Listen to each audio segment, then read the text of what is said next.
एक सुबह बेंगलुरु के कामाक्षी पल्ली के एक अपार्टमेंट बिल्डिंग के सिक्योरिटी गार्ड की नजर नाले के पास एक लाश पर पड़ी, जिसे कुत्तों का झुंड नोचने में लगा हुआ था।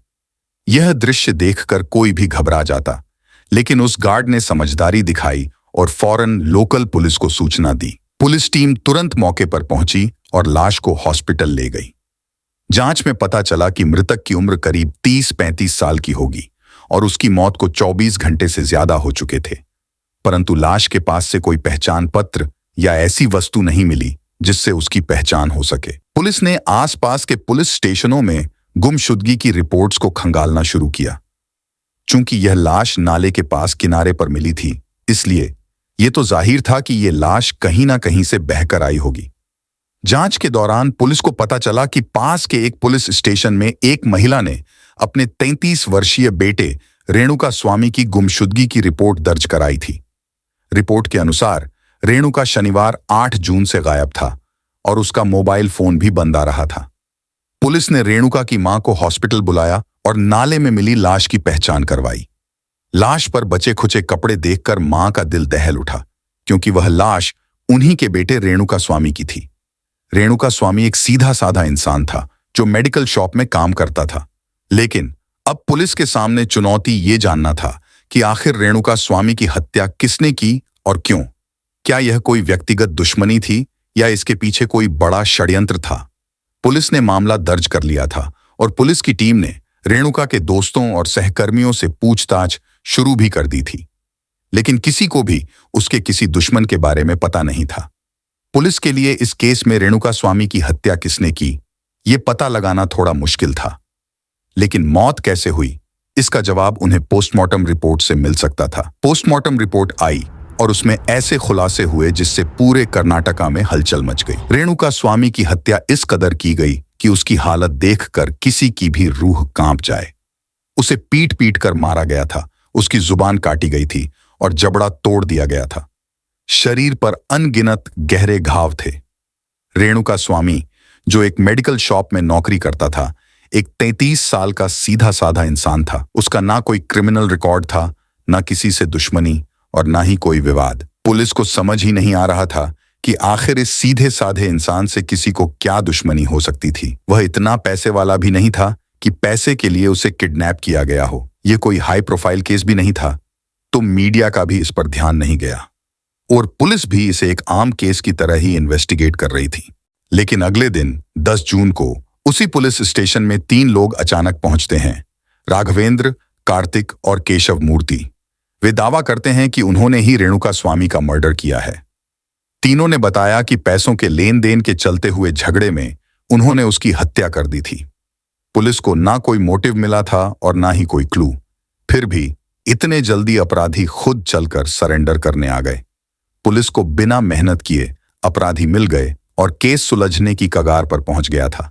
लेकिन अचानक ही थाने में जब एसपी साहब पहुंचते हैं, उनके सामने रेणुका स्वामी का पूरा मामला रखा जाता है और अपराधियों के खुद से आकर जुर्म कबूलने की बात भी बताई जाती है। लेकिन एसपी साहब को खुद से आकर जुर्म कबूलने की बात हजम नहीं होती। फिर पुलिस टीम एसपी साहब के कहने पर तीनों को अलग अलग बुलाकर पूछताछ शुरू करती है।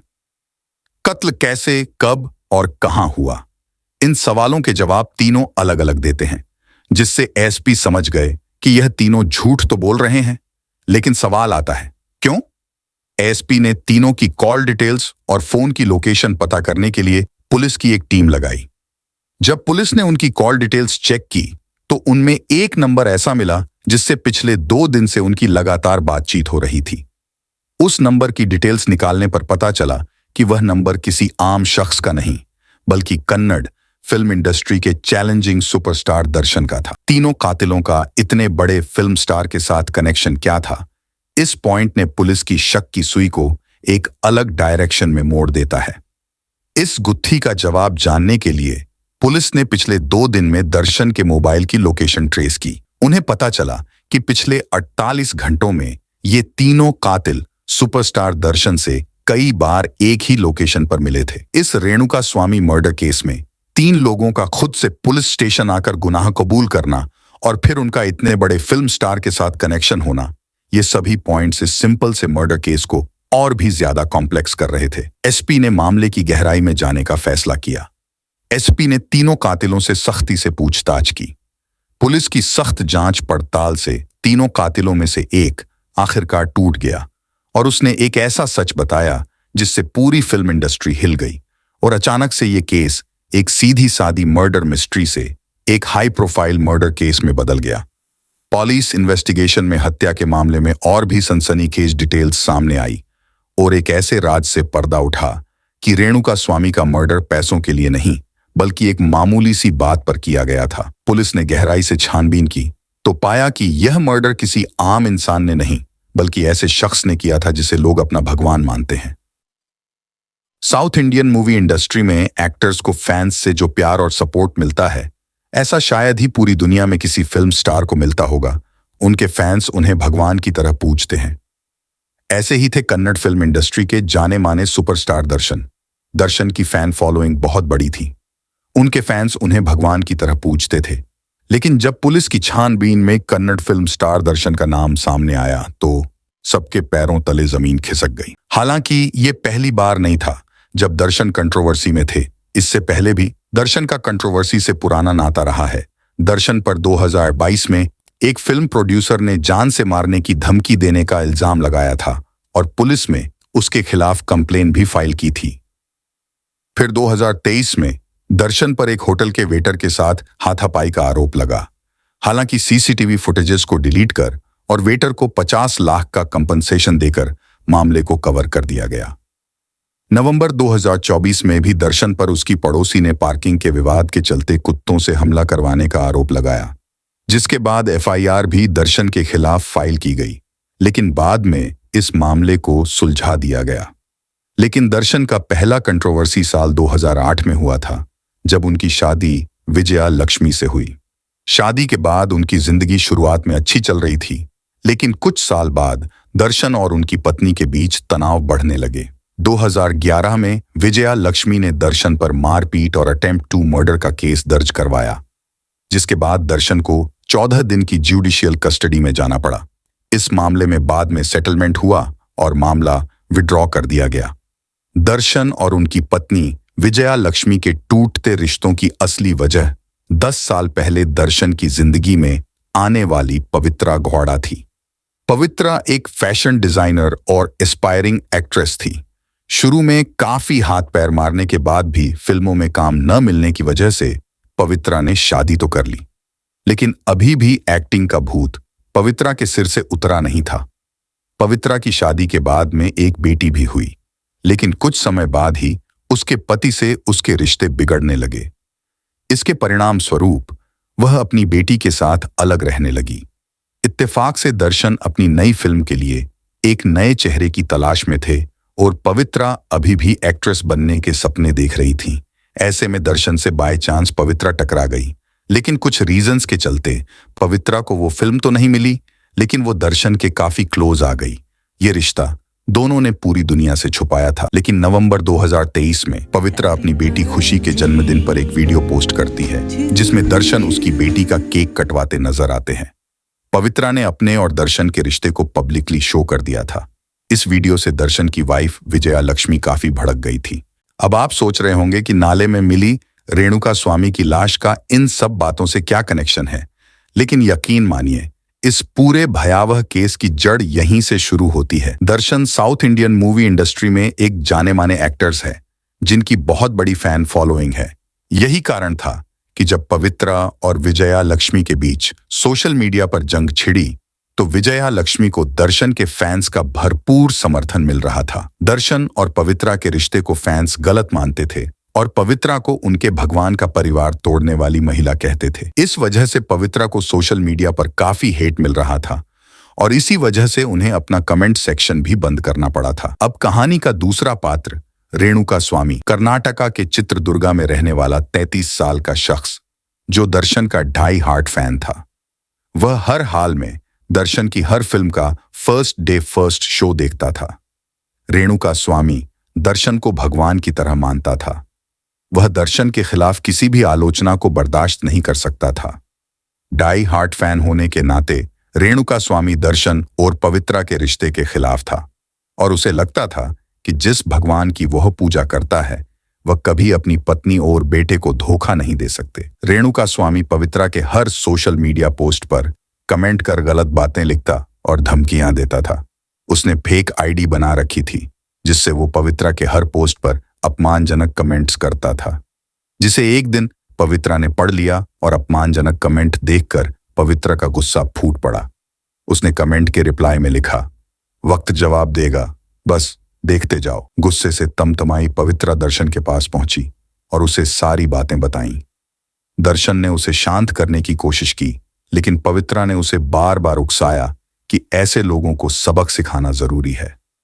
आखिरकार दर्शन ने उसे आश्वासन दिया कि वह इस मुद्दे को गंभीरता से लेगा। पुलिस की जांच में पता चला कि दर्शन ने अपने एक कर्मचारी पवन से पवित्रा का फेक अकाउंट बनवाया और पवन ने उस अकाउंट से रेणुका स्वामी से चैट करना शुरू कर दिया। रेणुका स्वामी को लगा कि यह असली अकाउंट है और उसने गलती से बातचीत में अपना नाम और पता बता दिया। एड्रेस का पता चलते ही दर्शन ने राघवेंद्र, जो उसके फैन क्लब का प्रेसिडेंट था, उसको स्वामी को किडनैप कर बेंगलुरु लाने का आदेश दिया। इस काम के बदले उसने राघवेंद्र को लाखों रुपए भी दिए। 8 जून की सुबह जब रेणुका स्वामी चित्रदुर्गा में मेडिकल शॉप पर जा रहा था, तब राघवेंद्र और उसके साथियों ने स्वामी को रोका। स्वामी को कहा गया कि वे उन्हें दर्शन से मिलवाने ले जा रहे हैं और स्वामी को उनसे मिलकर सोशल मीडिया पर पवित्रा के खिलाफ किए गए अपने कमेंट्स के लिए माफी मांगनी होगी। रेणुका स्वामी को अंदाजा भी नहीं था कि माफी की आड़ में उसके लिए जाल बिछाया गया था। राघवेंद्र और उसके साथी स्वामी को बेंगलुरु के आरआर नगर में स्थित एक कंपाउंड में ले गए। वहां शुरू होता है हैवानियत का असली खेल। पूरा दिन स्वामी को बदहाल होने तक बेल्ट और डंडों से बुरी तरह पीटा गया। देर शाम दर्शन अपने साथियों के साथ वहां पहुंचा तो स्वामी ने जब अपने हीरो को देखा तो उसे उम्मीद जगी कि दर्शन उसे बचाने आया है, जैसे वह अपनी फिल्मों में दुश्मनों से लड़ जाता है। यहां पर भी उसका हीरो उसे बचाने आया है, लेकिन रियल लाइफ फिल्मों से बहुत अलग थी और दर्शन वहां उसे बचाने नहीं बल्कि और दर्द देने आया था। उसने स्वामी को ऐसे गहरे जख्म दिए कि किसी की भी रूह कांप जाए। स्वामी ने जिसे अपना भगवान समझा, उसने हैवान बनकर उसे इस कदर तड़पाया कि उसकी कहानी एक अनसुलझी पहेली बन गई। पोस्टमार्टम रिपोर्ट में खुलासा हुआ कि रेणुका स्वामी के शरीर पर 15 खतरनाक चोटें थीं। हाल ही में आई ऑटोप्सी रिपोर्ट से पता चला कि स्वामी की मौत सदमे और हेवी ब्लीडिंग से हुई थी। जब रेणुका स्वामी को टॉर्चर किया जा रहा था तो पवित्रा भी वहीं मौजूद थी। पूरा दिन चले इस बेरहम टॉर्चर के बाद अंततः रेणुका स्वामी ने दम तोड़ दिया। इस हादसे से 1 साल पहले ही रेणुका स्वामी की शादी हुई थी और वे दोनों इस साल के अंत तक माता पिता बनने वाले थे। रेणुका स्वामी की पत्नी सहाना ने लगातार उससे संपर्क करने की कोशिश की, लेकिन फोन स्विच्ड ऑफ आ रहा था। उसे खबर भी नहीं थी कि अब वह कभी अपने पति को देख नहीं पाएगी।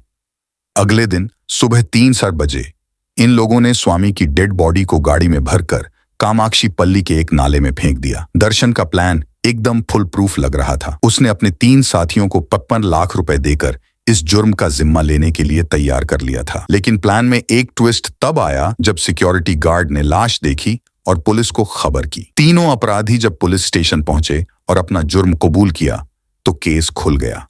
लेकिन असली साजिश का खुलासा तब हुआ जब सीसीटीवी फुटेज में दर्शन की 2 गाड़ियां दिखाई दी, जिनका इस्तेमाल लाश को ठिकाने लगाने में किया गया था।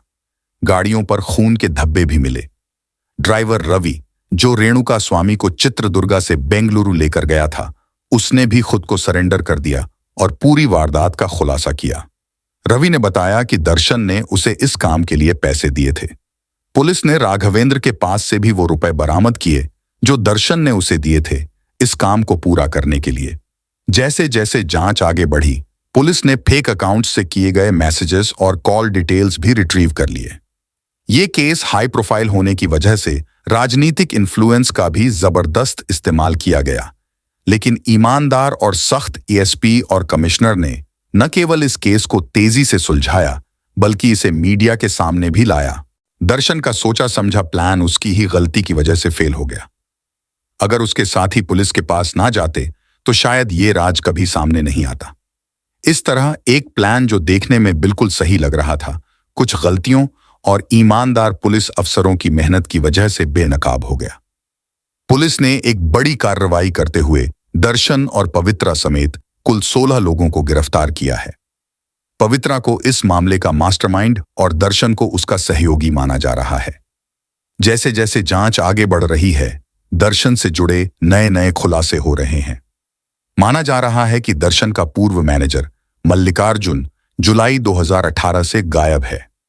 मल्लिकार्जुन दर्शन का सबसे भरोसेमंद आदमी था, लेकिन उसने दर्शन के करोड़ों रुपए चुरा लिए थे।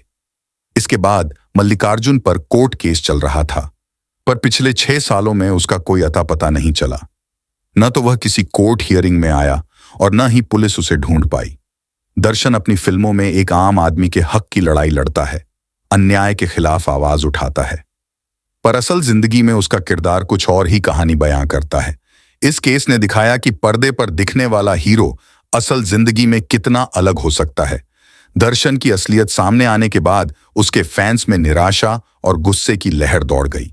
इस मामले ने यह साबित कर दिया कि हमें अपने आदर्शों और अपने हीरो को सोच समझकर चुनना चाहिए, क्योंकि जरूरी नहीं कि जो दिखाया जा रहा है वही सच हो। इस केस ने सबको चौंका दिया और एक महत्वपूर्ण संदेश भी दिया कि हर चमकती चीज सोना नहीं होती। उम्मीद है कि आपको इस केस से कुछ सीखने को मिला होगा। अपना ख्याल रखें और मस्त रहें। अगर आपको यह कहानी पसंद आई हो तो इस वीडियो को लाइक और शेयर जरूर करें।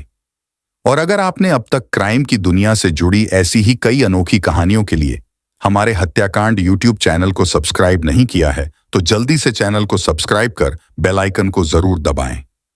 साथ जुड़े रहें। धन्यवाद।